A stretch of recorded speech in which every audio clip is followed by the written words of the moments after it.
Hi everybody, it's time for a quick look inside Vancouver Public Schools. I'm Nick VOLL. For seniors who graduated last week, school is all over. The same is about to be true for retiring staff members. Amanda Richter joins us now with a story of 3 retirees who end their careers after helping to start something special. Amanda? Thanks. Vancouver School of Arts and Academics is something of an anomaly. It's a public arts school, there are no sports, their approach to teaching and learning is not traditional.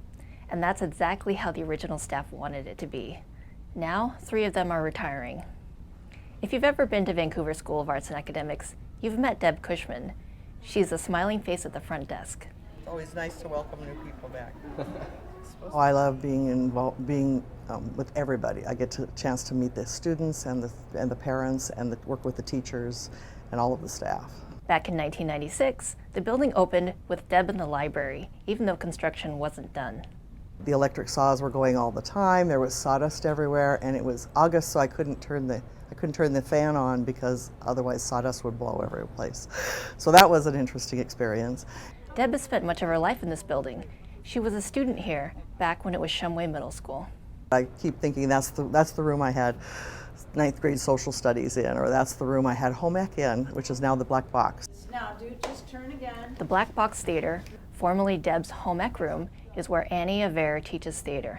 Yeah, really go for it. She is also an original, part of the team that came up with its own way to teach students. She came to Vancouver from the East Coast to be part of something special. We knew it would work, but nobody else did. Their plan was to make art a part of everyday life for students, but not the only part. We really were not out to be a conservatory where we would make artists, because some would be artists, some would not. That meant a wide variety of classes for students, to find which art form was right for them. When we were originally designing this school, we had a long list of this is what it's not going to be. And out of that, I think it came what this school is going to be. Back in '96, Jim Jeffers was asked to consult on technology for the new art school. The more I sat in there, the more I listened to him talk about the school, I was like, this is exactly the type of school that I would love to teach at, that I would love to work at. He was willing to teach anything, and getting hired was only the first hurdle. So I asked my daughter, who was in 3rd grade at that time when the school opened, or the year before the school opened, I said, I really want you to go to this school. Would you let Dad go to this school too and teach? And I got her permission. After a couple of years, Jim settled into the Moving Image Arts program, where students learned video production. Later, he became a technology facilitator at the school. More than 20 years later, the school these 3 helped start is a model for arts education, producing young adults who are prepared for the world. The most beautiful thing is that the students now who are adults are working in the world as artists and as everything, as scientists, as teachers.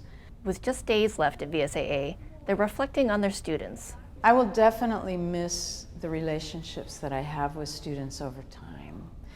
I've known those kids since they were in 6th grade. On what they built together. I do have a kinship with them. I think we're always like the first graduating class of the school. And what they're leaving behind. This place I'll miss a lot. When you start something and you see it through to success, it feels good. All 3 retirees are artists. Jim with video, Annie with acting, and Deb writes children's stories. Those pursuits make this only a semi-retirement, and they all plan to stay near the school, volunteering and attending shows. Back to you. Thank you, Amanda. And check this out. It's our favorite social media post of the day. This one comes from the Hudson's Bay High School football Twitter account.